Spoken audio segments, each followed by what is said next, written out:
Alright, so in this tutorial, I'm gonna show you how you can reset forgotten secure folder password on your Samsung device.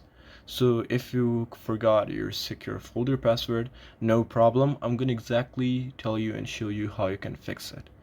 So basically what you need to do is just go to your Samsung settings.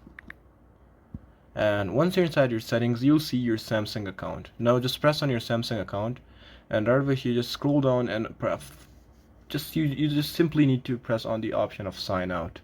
So once you sign out again, and just make sure that you have signed out from your phone and none of your Samsung ID is logged in into this device.